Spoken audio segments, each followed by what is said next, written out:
Final Fantasy VII has a special place in the history of Nintendo consoles, being the game that brought about a paradigm shift for the franchise that saw it leaving Nintendo behind for pastures new on PlayStation. 3 decades on, the legendary RPG's acclaimed 2020 remake is finally heading over to Nintendo consoles, and happily enough, the results are spectacular. HQ, this is Sector 8, Unit 2. Target is surrounded. Moving to secure. Wait! I know that.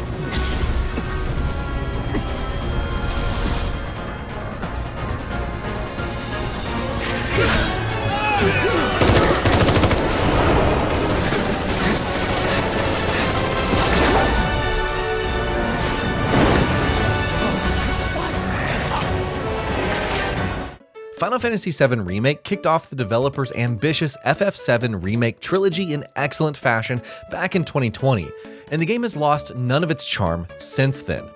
Due to some understandable technical concessions, it might not be the absolute best definitive version of the game, but FF7 Remake is still an unmissable experience on the Switch 2.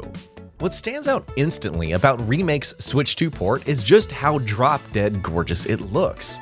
The game has, of course, always been a technical showcase, even back when it launched on the PS4, and on the Switch 2 it looks similarly breathtaking, to the point where it really has to be seen to be believed. From the slums of Sector 7 to the dense, bustling metropolis of Midgar's hubs of civilization, from the proudly over-the-top action sequences to the magnificent views of sweeping landscapes, Final Fantasy VII Remake never stops flexing its technical and artistic muscles on the Switch 2. Whether you're playing in handheld mode or in console mode, it genuinely does look good enough to go toe-to-toe with Intergrade's PS5 release, for the most part. There are, of course, some minor visual and technical issues here and there, as you would expect. Characters' hair frequently has an uncanny translucent quality, while some textures, especially those off in the distance, can occasionally look muddy or take a second to properly load in.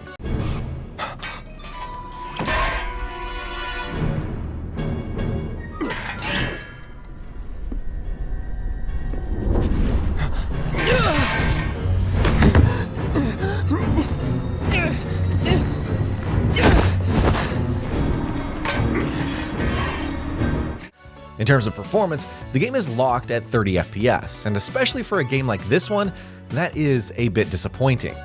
FF7 Remake's high-octane, pedal-to-the-metal, blistering action is obviously best suited to 60 FPS, and it's disappointing that this isn't at least an option in the Switch 2 version. During my time with this port, I also noticed some brief frame rate drops during cutscenes, but thankfully they were far from major and didn't really get in the way of the experience. Barring those few minor technical hiccups, most of which are rather easy to ignore, Final Fantasy VII Remake Intergrade is a visual and technical marvel on the Nintendo Switch 2. On the gameplay front, meanwhile, it is exactly as compelling of an experience as it always has been. The 2020 action RPG's greatest strength has always been its combat, and that continues to shine through still. Each playable character is a joy to control. The ATB system perfectly balances turn-based systems with real-time action, and combining all of the different mechanics, from limit breaks to the simple but effective progression and customization systems, and more, to wreak havoc on enemies still feels immensely satisfying. A particular highlight are the boss fights, which combine cinematic action with mechanical strength perfectly almost every single time. Thought you were the expert! So what's your brilliant plan, genius? Deal with that. It's my time to shine. Or go down in flames. God damn it! This thing is tough! It wouldn't be much of a weapon if it went down easy. Don't compliment the giant scorpion! If we don't change it up soon, this thing's gonna kill us both! Less talking, more shooting.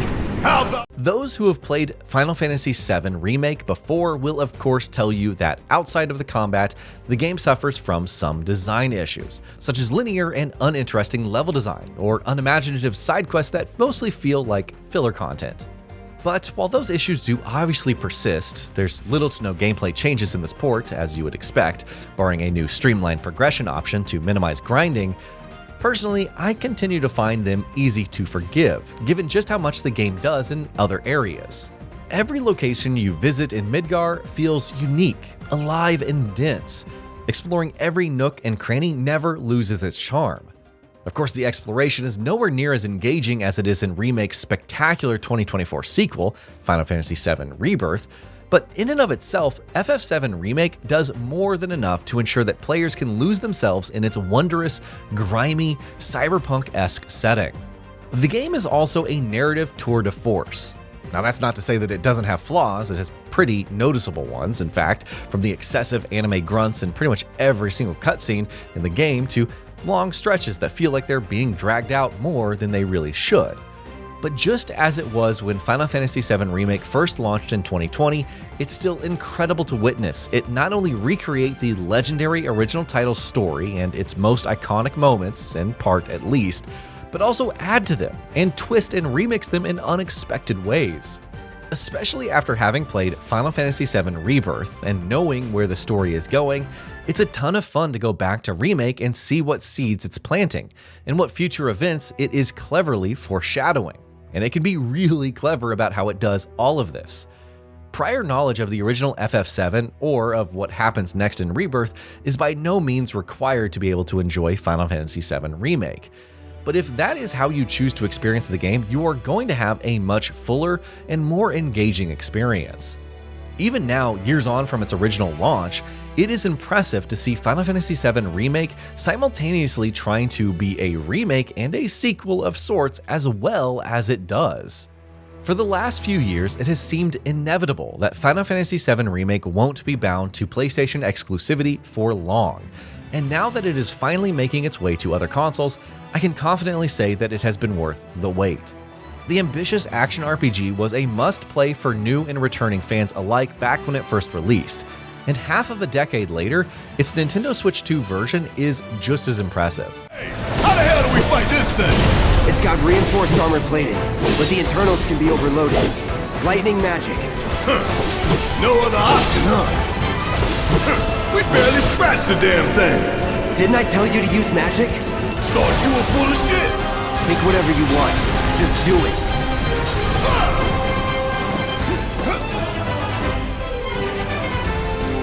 Some minor technical concessions might hold it back from being the game's definitive version. I'd say Intergrade's PS5 release still holds that crown. But even if you choose to play it on the Switch 2, you're absolutely not going to go wrong. This is an excellent port of an excellent game, and I cannot wait to see Final Fantasy VII Rebirth inevitably following suit. And that'll be about it for this one. If you guys like what we're doing at Gaming Vault, please consider subscribing to our channel, and I'll see you guys on the next video.